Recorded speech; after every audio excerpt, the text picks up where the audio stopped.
Sebenarnya design is one thing gitu ya yang menjadi passion saya, tapi business is another thing gitu. Bikin satu produk yang memang benar-benar bisa merubah cara mereka how they do business gitu. Oh ya udah sah-sah aja kalau menganggap wanita tuh karirnya tidak sepanjang laki-laki gitu kan.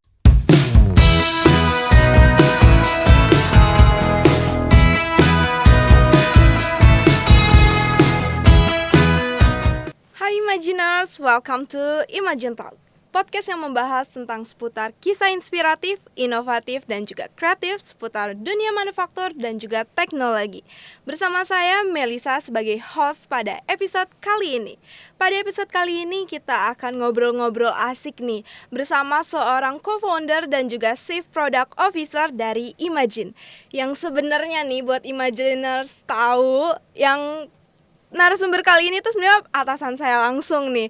Jadi mungkin agak-agak sedikit canggung, tapi kayaknya di podcast kali ini akan ngobrolnya lebih santai, lebih ringan. Penasaran gak sih siapa? Yaudah yuk langsung aja yuk kita undang. Ini dia narasumbernya, Kak Jocelyn Olivia. Hai Kak Jocelyn, apa kabar? Baik, thank you sudah invite saya. Oke, yang sebenarnya nih buat Imaginers ketahui, sebenarnya Kak Jocelyn ini merupakan atasan saya langsung yang saya bilang tadi. Biasanya kalau di kantor kita ngomongnya Bu ya. Hari ini kita ngobrol santai aja ya. Jangan nervous kamu ya. Oke, ya ampun langsung ada pressure nih. Enggak ya, tapi kali ini kita bakal ngomongin bincang asik yang sharing-sharing seputar Imagine nih. Udah siap ya Kak Jocelyn ya pastinya? Siap. Nanti kalau misalnya ada belibet-belibet ngomong balik lagi Bu, itu dimaklumi aja ya. Masih kebayang-kebayang di kantor nih soalnya. Nanti kalau misalnya ada salah-salah kata nggak dipotongan ya gajinya.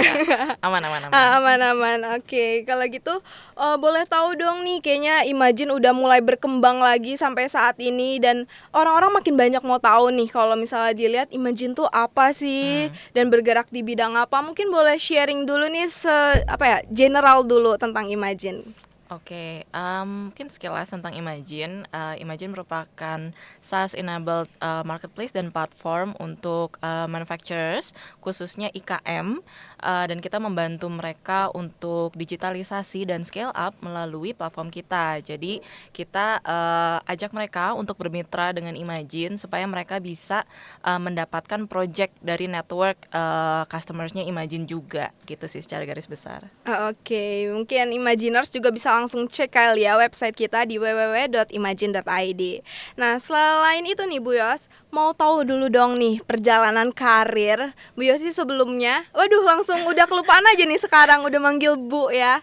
Kak lebih ringan nih sekarang. Mau tahu nih perjalanan karir Kak Jocelyn dari awal mulanya sampai sekarang di Imagine itu gimana sih? Boleh dong di-sharing ke Imaginers.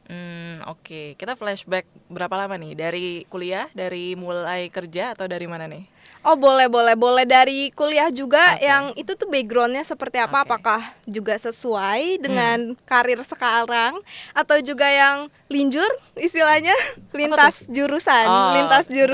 Iya. Iya, saya kebetulan berkesempatan pada saat itu kuliah di Malaysia, mengambil majornya desain multimedia, jadi seni ya, sarjana seni, kalau di sini Bachelor of Arts. Kemudian setelah itu saya berkesempatan juga ada ambil beberapa pekerjaan di sana secara part time dan beberapa internship. Kemudian setelah 1 tahun saya kembali ke Indonesia. Kemudian kebetulan pada saat itu saya part time-nya di company creative digital agency di Malaysia. Jadi pada saat pulang saya coba buka sendiri sama teman-teman gitu. Jadi pada saat itu saya buka, kemudian berjalan berapa lama kita fokus pada saat itu digital branding dan website making juga tuh pada saat itu. Kemudian udah berjalan, kemudian di 2017 itu coba mulai untuk building Imagine as a marketplace dan platform juga pada saat itu, tapi belum fokus di manufaktur. Jadi ya itu sampai saat ini sih. Jadi dari yang sebelumnya tuh malah ngebuat agensi sendiri dulu tadinya sama teman-teman yang sesuai bidang jurusannya pas kuliah. Tapi abis itu mulai beralih ke manufaktur. Nah itu boleh dong diceritain, kayaknya Imaginers mau tahu nih, dari yang basicnya desain kok bisa sih ke manufaktur gitu. Jadi pada dasarnya emang passion saya itu di bidang desain. Jadi saya suka prosesnya itu dari bikin sesuatu, create something dari zero gitu ya. Enjoy proses exploringnya, kenapa kita mendesain ini, conceptingnya itu saya enjoy banget. Nah pada saat itu pada saat kita bikin Imagine, pada saat itu kita nggak starting as a B2B manufacture platform. Kita pada saat itu mulai sebagai 3D printing and marketplace, 3D printing, marketplace and platform gitu. Jadi kita itu secara bersamaan itu dibangunnya tadinya?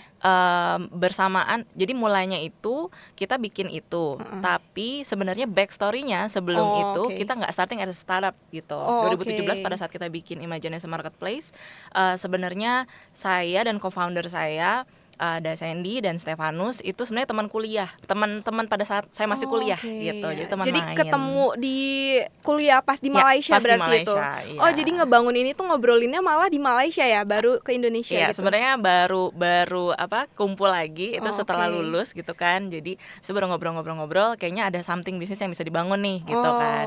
Nah, jadi pada saat itu Sandy yang memang bidangnya dia di manufaktur, dia ada bikin satu software consultancy gitu. Nah kebetulan itu customersnya banyak di bidang manufaktur gitu. Dan strength, background dan strengthnya saya, Sandy dan Stefanus kan beda-beda semua nih. Stefanus lebih ke media, lebih ke marketing, saya lebih ke desain, kemudian Sandy lebih ke manufaktur. Tapi kalau digabung nih kita bisa jadi something nih gitu, kita pikir gitu kan. Nah, jadi pada saat itu sebelum bikin Imagine itu basicnya itu, dan saya udah mulai join juga tuh di situ gitu. Jadi supporting mereka. Kemudian tapi pada saat itu kita aware juga, jadi customersnya itu kan di bidang manufaktur, dan mereka mempunyai pain points yang sama, yaitu mereka sulit mencari partner lah, vendor lah dalam manufaktur gitu ya.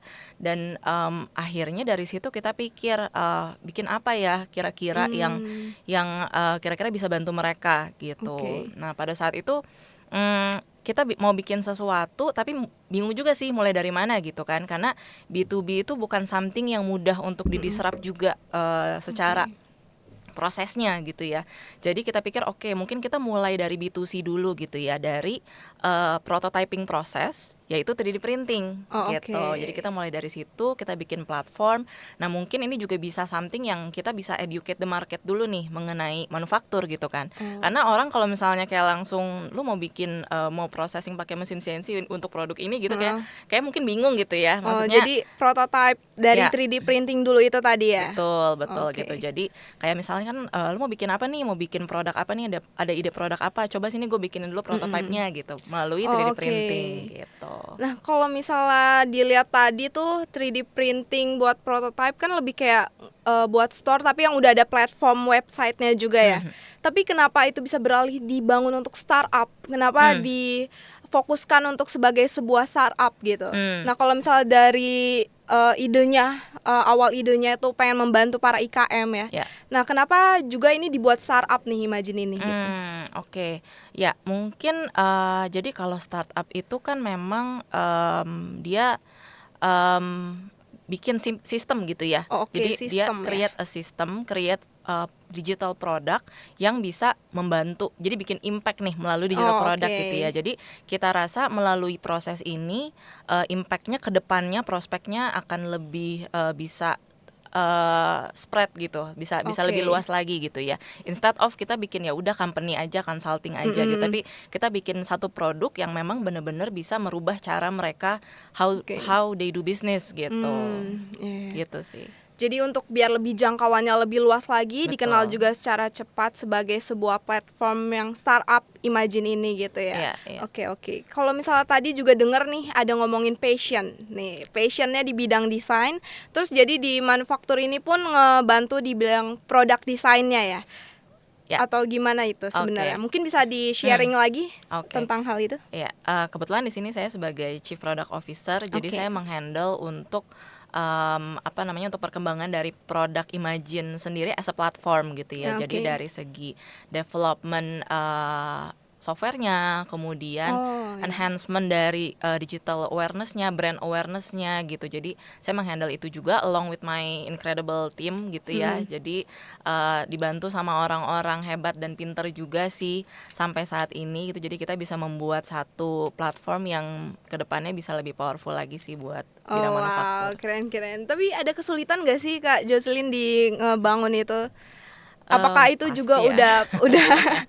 udah sesuai sama passion yang seneng juga buat ngerjainnya, atau yang kayak bener-bener kerasa kesulitan tuh sampai ada stres sendiri mungkin pas jalaninnya gitu? Iya. Ya sebenarnya design is one thing gitu ya yang menjadi passion saya, tapi business is another thing gitu. Jadi challenge-nya beda lagi lah gitu ya. Jadi mungkin sebelum tadi membangun Imagine kan saya sempat building digital creative agency ya sama teman-teman ya. Jadi di situ tempat saya belajar juga sih. Jadi benar-benar bikin bisnis gitu kan, bikin agency, managing people, kemudian gimana bisa bikin produk yang bagus gitu kan. Jadi itu pembelajaran step one-nya di situ. Jadi itu sih yang saya sempat jadi ilmu pertama yang saya dapetin gitu untuk waktu building Imagine ini gitu. Dan sekarang pun masih tetap keep learning gitu karena challenge-nya nggak hanya sampai situ aja gitu kan. Apalagi banyak yang dibilang tuh kalau bisnis tuh sebenarnya pelajarannya tuh learning by doing ya Bu ya. Jadi waduh Bu lagi nih. Ya Kak ya. Jadi tuh gimana pas proses ngejalaninnya tuh pembelajaran sebenarnya di situ untuk berbisnis sendiri. Nah, tadi tuh gimana tuh? Mungkin bisa di-sharing lagi antara switch ya antara B2C ke B2B-nya tuh dari Imagine sendiri. Oke. Mungkin tadi B2C ngomongin 3D printing kali ya. Ya jadi sebenarnya nggak pada saat kita mau switch itu satu keputusan yang nggak mudah juga sih. Tapi kita tahu sebenarnya strength-nya Imagine itu memang di B2B karena kita punya background yang tadi kita punya customers itu di bidang manufaktur dan itu semua mereka companies gitu ya. Jadi kita punya network memang ke sana dan kita udah ngerti banget cara mereka main gimana gitu. Jadi memang kita familiar banget sih dengan B2B gitu. Akhirnya di 2019 itu kita mulai melakukan pivot ke B2B dan itu salah satu tantangan tersulit juga sih yang kita hadapin as a company juga. Oh gitu, oke. Ngomongin tantangan tersulit nih, ada nggak sih keputusan tersulit yang kakak rasain pas di perjalanan karir ini ataupun pada saat megang Imagine nih sekarang? Oke. Keputusan tersulit itu tadi salah satunya sih ya. Mungkin kalau as Imagine as a team gitu, mungkin saya bisa bilang itu sih yang tersulit ya. Keputusan itu seperti ada pertigaan gitu. Jadi mesti kemana nih gitu kan. Karena pada saat itu mulai 2020 pandemi juga. Jadinya memang semuanya melemah dari segi demand juga melemah gitu. Nggak hanya di B2C, tapi di B2B juga karena banyak produksi manufaktur yang hold juga gitu kan ya, banyak yang stop. Jadi itu juga salah satu keputusan tersulit juga dan merubah bisnis fokus ke B2B juga pastinya berpengaruh kepada tim juga kan gitu. Jadi kita harus restrukturisasi tim, kemudian yang spesialisnya mungkin yang biasanya handle B2C itu jadi harus kita let go gitu. Jadi itu keputusan tersulit juga sih. Tapi mungkin saat ini kita as a team juga masih grateful sih kita mengambil keputusan itu gitu. Ada ininya nggak sih pengalaman pembelajarannya dari menjalani proses itu? Jadi switch yang pengalamannya tuh jadi kayak bikin pembelajaran banget untuk kita terus bertahan dan juga grow gitu. Iya. Tadi ngomongin tadi di pertigaan itu ya, pasti secara mental dan emosional itu juga pengaruh juga gitu karena nggak ada win-win decision gitu. Semuanya ada resikonya kan gitu kan. Bener. Tapi pada saat itu juga kita pikir apa memang waktunya udah sampai sini aja ya Imagine gitu. Apa kita coba pivot bener-bener beda produk aja ya, kita bikin produk lain aja ya, apa nggak work ya, tapi kita tahu sih sebenarnya ini marketnya gede banget gitu. Jadi nggak mungkin, kita tahu ini bukan keputusan untuk stop itu menjadi pilihan, tapi kita jadi memikirkan keputusan itu karena bingung banget nih kita mau kemana gitu, arahnya kemana nih gitu kan. Jadi pembelajaran tersulit, pembelajaran yang saya ambil dari situ lebih ke don't stop there gitu. Jadi jangan melihat short term efeknya aja gitu. Jadi benar-benar kita as a team benar-benar ya benar-benar kayak mikirin itu, benar-benar kayak kita sleep on it lah. Jadi nggak kayak kita putuskan hari itu juga, minggu itu juga, enggak, tapi kayak kita sama-sama coba kita pikirkan dulu, kemudian kita come up with any ideas gitu, kita ngobrolin lagi, dan akhirnya kita ambil keputusan itu. Jadi pembelajaran tersulit itu sih ya kalau dari segi menjalani bisnisnya tuh harus tetap keep going sih. Keep going sih. Yeah. Jadi sebenarnya struggle yang kayak hampir mau nyerah tuh ada ya ternyata, tapi membuat rancangan dan rencana baru hingga akhirnya tetap jalan nih sampai sekarang gitu. Wow, keren banget. Itu another skill as a businessman and businesswoman, itu diperlukan banget tuh. Itu. Oke, keren banget. Jadi kita ngebutuhin banget sebenarnya posisi-posisi di situ untuk memikirkan ke depannya ya Bu ya. Nggak cuman di sekarang ini, emang ada lagi tadi berbagai macam tantangan itu, tapi gimana caranya buat gak nyerah dan cari-cari cara dan solusi lainnya. Diskusi tim lagi tuh sangat perlu ya berarti ya Bu, untuk tetap bertahan dan juga grow gitu. Oke, keren banget nih. Nah, kalau misalnya tadi nih keputusan tersulit mungkin ya.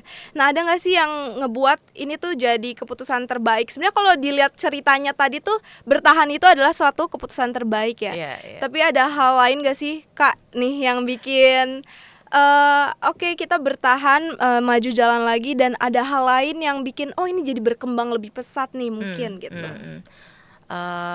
Ya mungkin tadi selain itu ya, selain tadi tetap keep going, kemudian memasuki stage yang baru juga setelah kita pivot, kemudian kita grow as a team.